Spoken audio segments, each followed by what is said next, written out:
Os irmãos já viram a direção, não é? Mas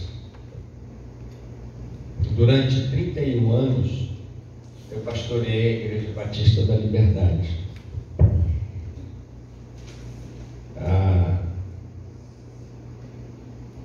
E é claro, não é mais a mesma igreja. Quando eu cheguei lá, havia um grupo, esse grupo saiu, chegou outro, saiu, chegou outro. Nós estamos aí com poucos crentes, membros da igreja, que são daquela época. E nós temos uma crente ainda, membro da igreja, porque a outra não é mais membro, é da igreja, mudou para a igreja do Meia, membro ainda fundadora. Então, já quase 60 anos, de 55 anos agora em janeiro, vai fazer esta pessoa que é membro fundadora lá da igreja. Mas quando, dia 31 de julho deste ano, eu entreguei o ministério da Igreja Batista da Liberdade, depois de 31 anos, sempre aquela questão: pastor, vai fazer o quê? Eu falei: olha, agora nada.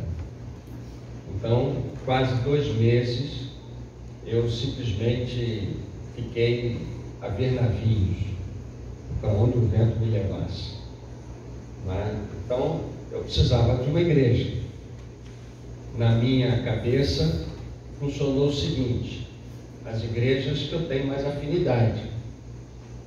Uma delas é a Igreja Batista do Andaraí. Eu sou amigo do pastor, tenho parentes lá, e comecei a frequentar e fui a alguns cultos lá na Igreja Batista do Andaraí. E me candidatei a um pequeno grupo, mas também não tive sucesso não. E vim aqui num culto depois do dia 25, foi o dia-chave.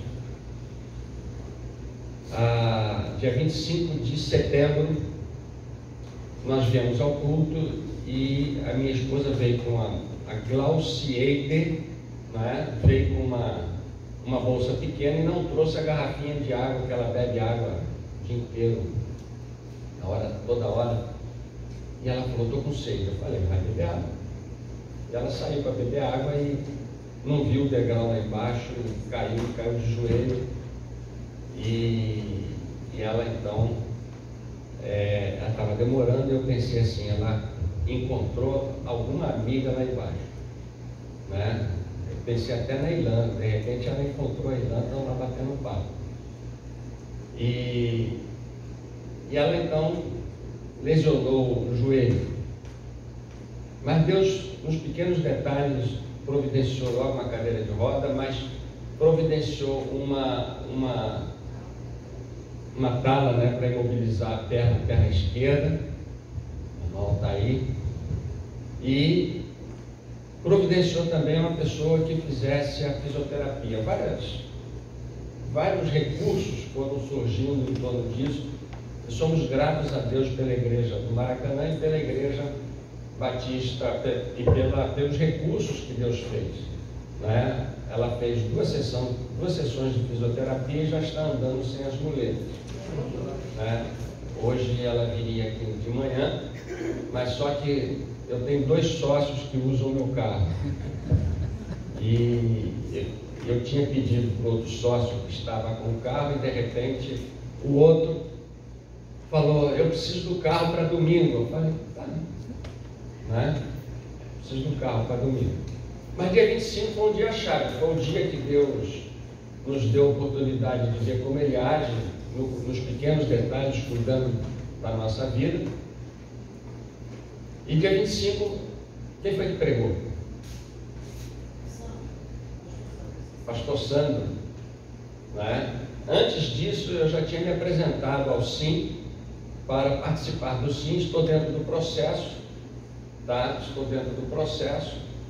E naquele domingo, então, o pastor Sandro pregou, e naquele domingo a irmã Rosanete fez um apelo. Os irmãos lembram? Alguém lembra?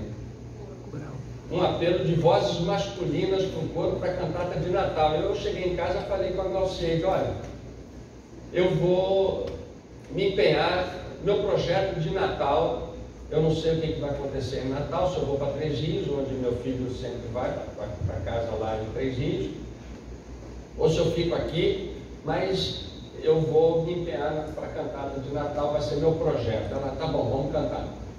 Ela não pode vir aos ensaios terça-feira, porque é trabalho, mas eu comecei a ensaiar no coro, e domingo passado eu cantei. Né? Então estou ensaiando. Então na minha cabeça esse é um projeto de Natal. Então não entre na pilha do pastor Sandrinho. Não entre na pilha do pastor Sandrinho. É um projeto de Natal, nós vamos estar aqui no Natal. E o outro projeto, além de Natal, do Sim, eu tenho um projeto para me envolver com a Cristolândia lá em Madureira. Não posso estar lá sábado porque eu estarei em Goiânia.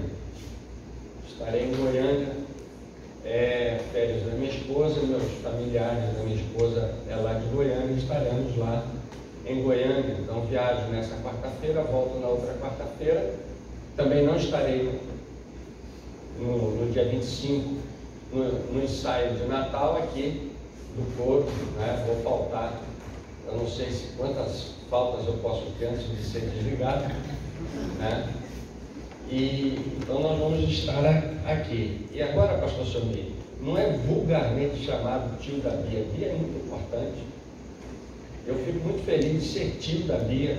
Isso engrandece a minha vida. Quando diz tio da Bia, me valoriza, porque a Bia é uma pessoa muito importante, né? E tira a Bia dali, a missionária de Maracanã, os irmãos vão ver quanta falta ela faz, né? Quanta falta ela faz. Mas nós estamos vivendo esse período de comunhão, a igreja está vivendo esse período de pensar na comunhão. E é interessante quando nós falamos sobre algum assunto, nada que se prega na igreja é ponto final. Porque nós temos desde Gênesis a Apocalipse muitas experiências, e cada experiência é uma experiência que nos fala de uma forma diferente. Eu estava lendo Philip Yancey, e ele fala dos autores do Velho Testamento. Ele então, numa certa época, alguém perguntou para ele se ele conhecia Deus.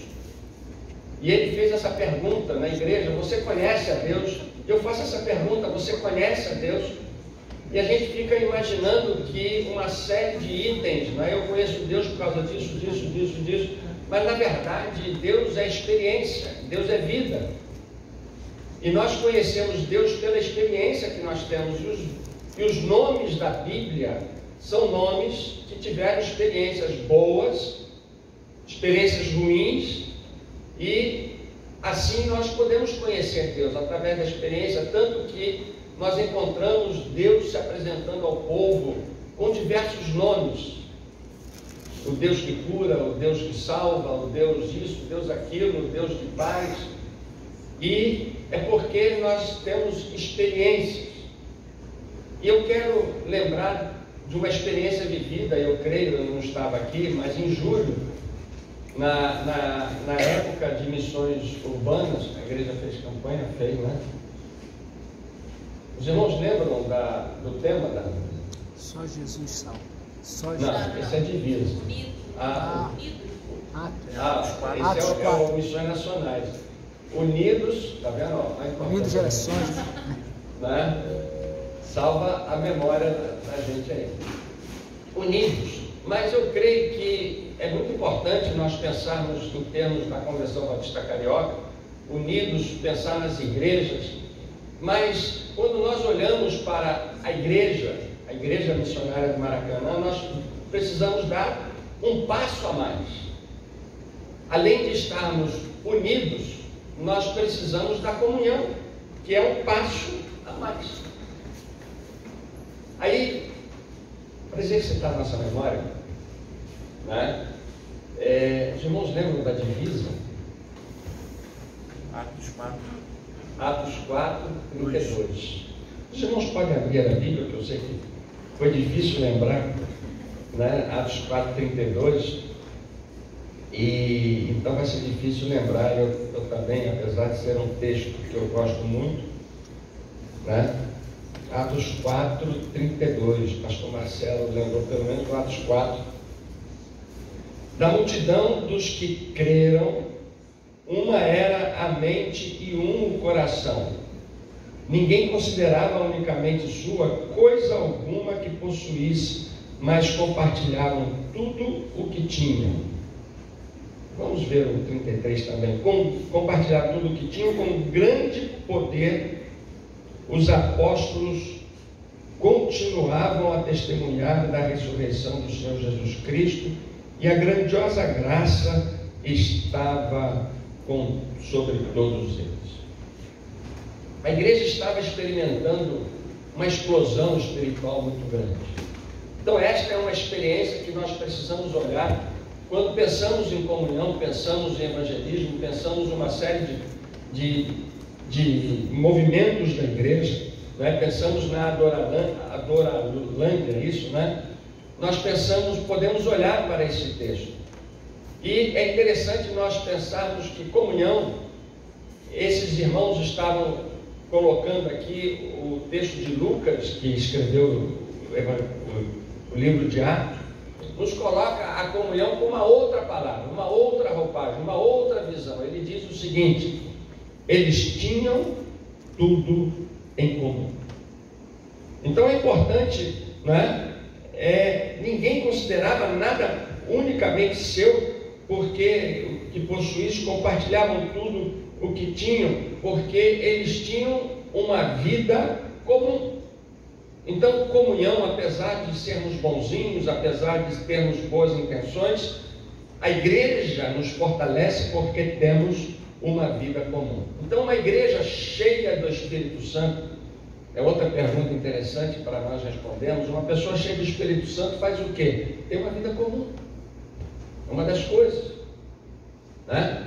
Então nós vemos, por exemplo, uma característica de igreja, alguns versículos da Bíblia que mostram o que acontece na igreja com as suas, que tem uma igreja forte, uma igreja saudável. O pastor Selmir leu aqui o texto, não é? O amor é que faz com que compartilhemos as necessidades, vamos suprir as necessidades uns dos outros. Jesus Cristo, ele diz que se nós amarmos, nós somos reconhecidos como verdadeiros discípulos de Jesus. Aqui nós vemos, por exemplo, uma igreja cheia do Espírito Santo, e quando nós temos o Espírito Santo, temos o amor de Deus, nós multiplicamos, nós tiramos o olhar de nós mesmos e começamos a olhar para o outro. O outro se torna importante. E nós vamos observar aqui nesse texto algumas características dessa igreja cheia do Espírito Santo, que tinha tudo em comum. Eles tinham uma vida em comum. Eles viviam uma verdadeira comunhão.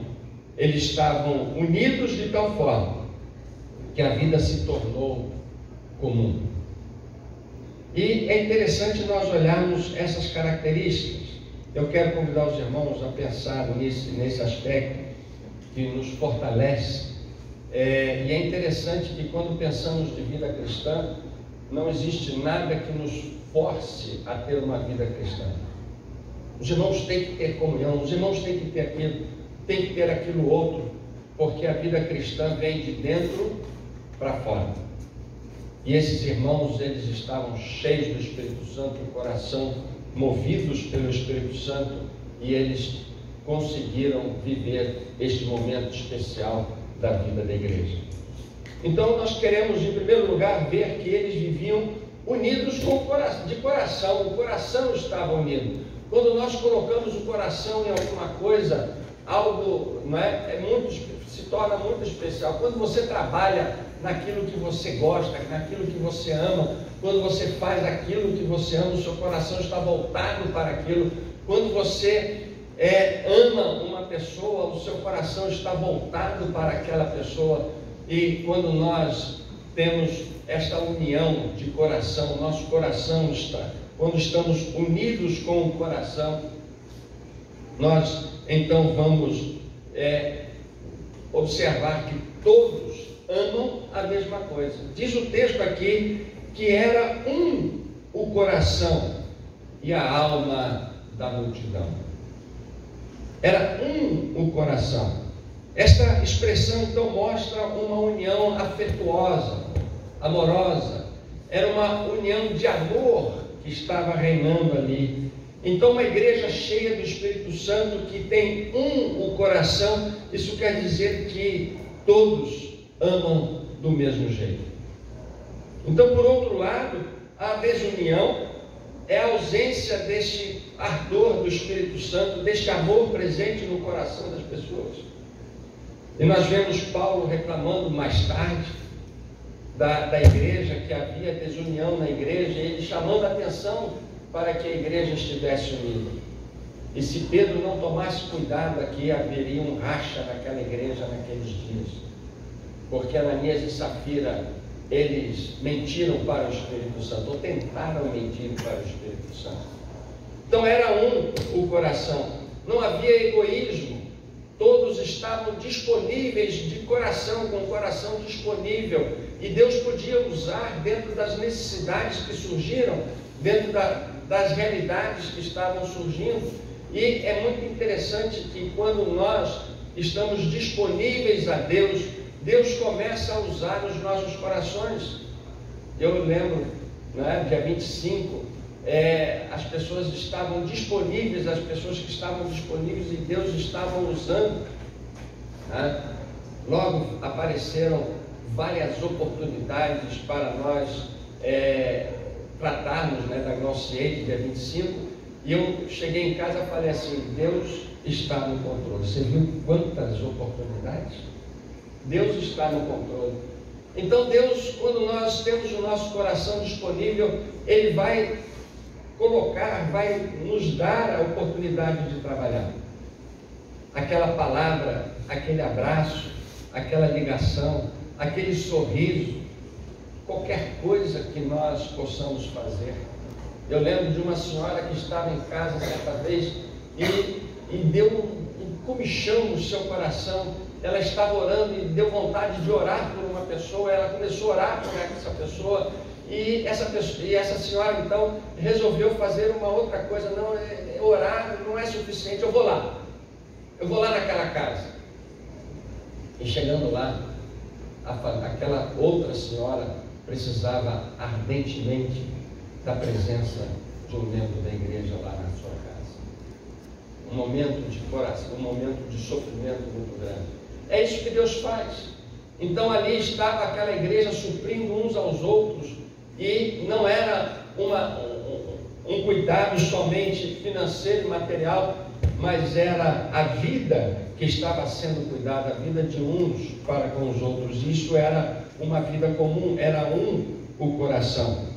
Era o resultado do poder de Deus presente naqueles corações. Em segundo lugar, eles viviam cheios de fé. E era uma fé que era maior do que aquela fé que nós temos quando nós oramos para Deus curar a dor de cabeça. Eu me lembro de um crente que chegou na igreja e no momento de pedido de oração, eu quero agradecer meus irmãos porque eu tinha uma dor de cabeça e eu falei: Deus não vai me tirar, e falou uma série de coisas. Eu orei, Deus tirou minha dor de cabeça. Passado um tempo, aquele crente no gabinete comigo orando e falando: pastor, Deus me chamou para o ministério. Eu falei: puxa, que bom, mas acho que eu não vou não. Ele era bem empregado, tinha um alto salário, e disse: pastor, como é que eu vou me sustentar? Eu falei: esse é o problema de Deus, Ele me chamou. Só que ele não teve a fé suficiente para ouvir o chamado de Deus. Então nós, quando vivemos pela fé, nós fazemos aquilo que Deus quer. E Ele diz aqui: da multidão dos que criam. Daquela multidão, todos eles criam. E era uma multidão grande. Já havia um grupo grande e quase 5.000 crentes já ali em Jerusalém, envolvidos nas casas. Aqueles crentes criam no sustento, na provisão de Deus. E todos criam da mesma forma, todos criam no mesmo espiritual e da multidão dos que criam. Isso quer dizer que eles criam no poder de Deus. Lá em Romanos capítulo 1, verso 17, o apóstolo Paulo diz que é pela fé que é revelada a justiça de Deus, porque o salvo vive pela fé. Então é pela fé que eles disponibilizavam suas vidas para que a vida fosse comum.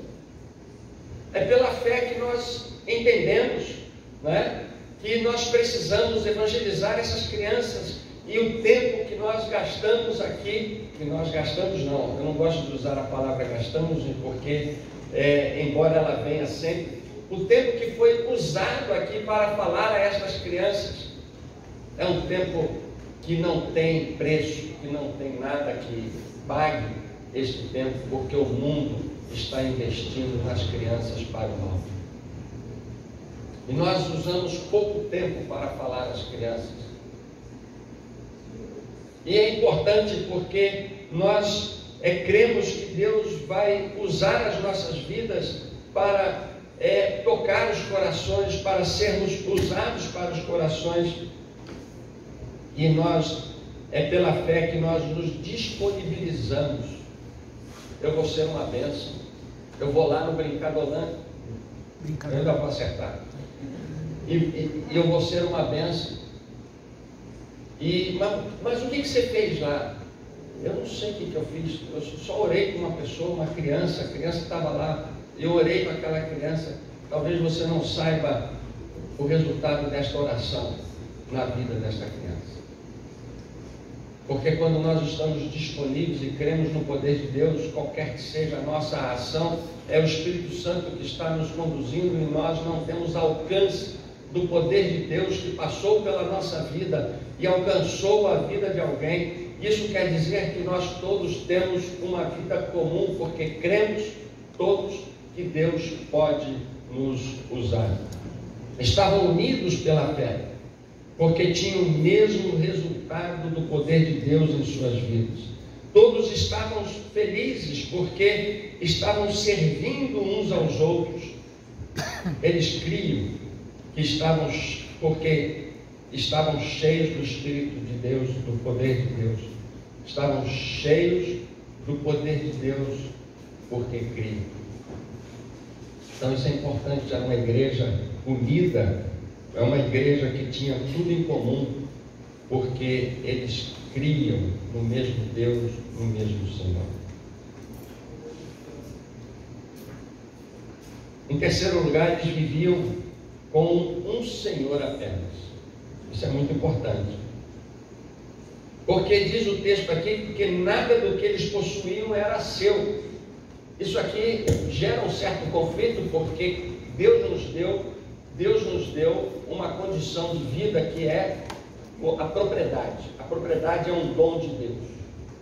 A propriedade é algo mais importante também, porque ela gera o meu limite, o limite das pessoas. Então eu tenho o meu carro, todo mundo sabe que aquele é o meu carro. Você tem o seu carro, você tem a sua casa, né?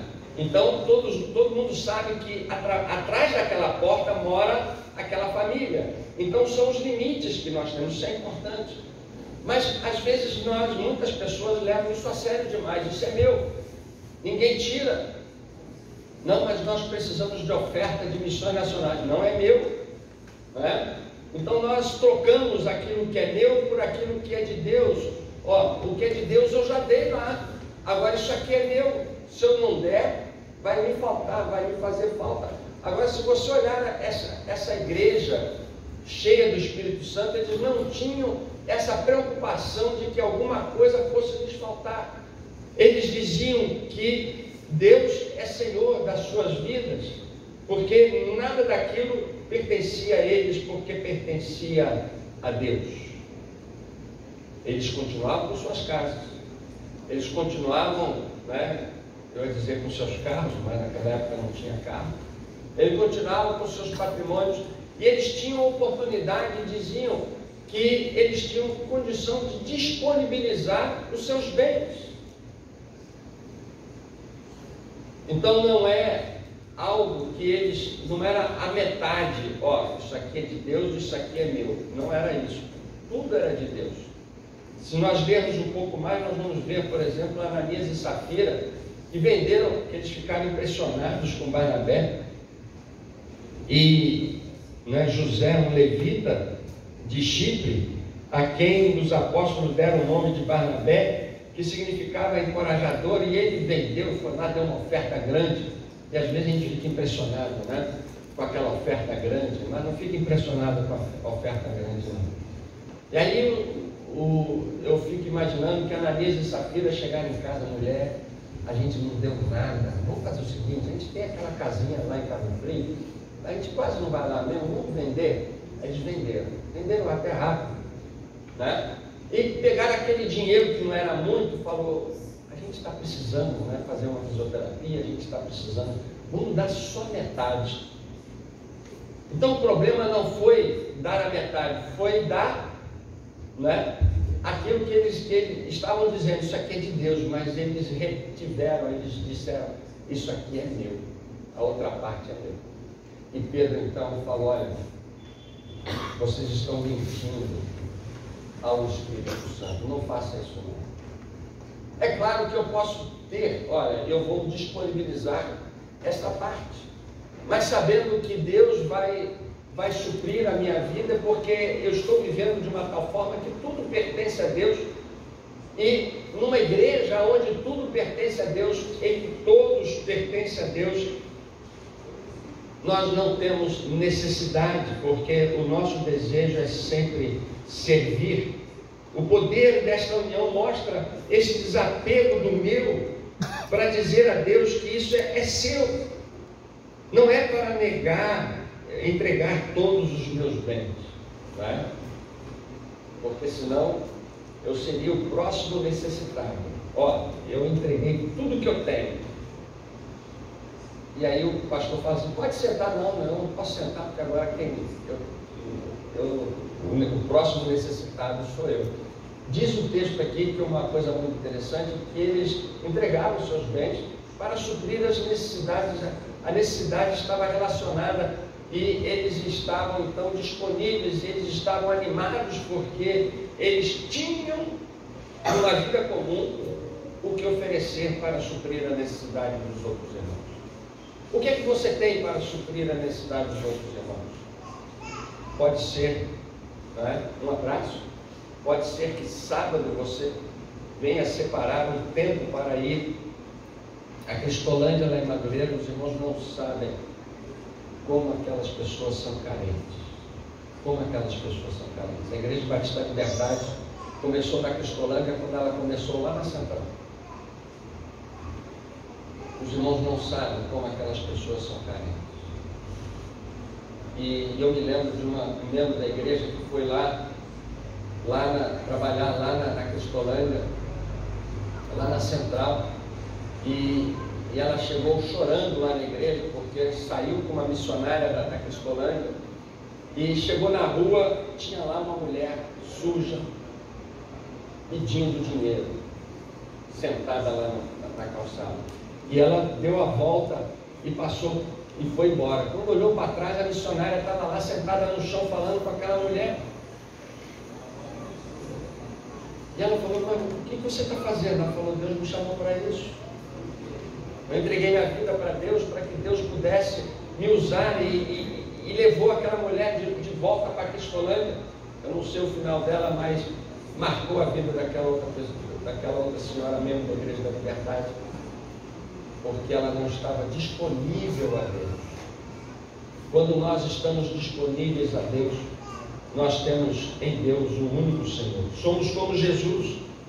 A vida era comum porque todos tinham o mesmo propósito, que era servir. A vida era comum porque todos tinham o mesmo Senhor, que era Jesus. E todos diziam uns aos outros, como Paulo disse, não mais eu, mas Cristo vive em mim.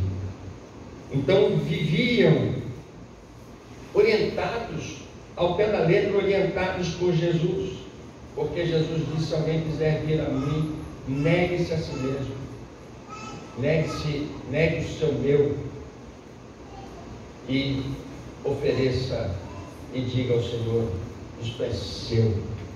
Então, servir ao mesmo Senhor significa o mesmo poder, o mesmo controle.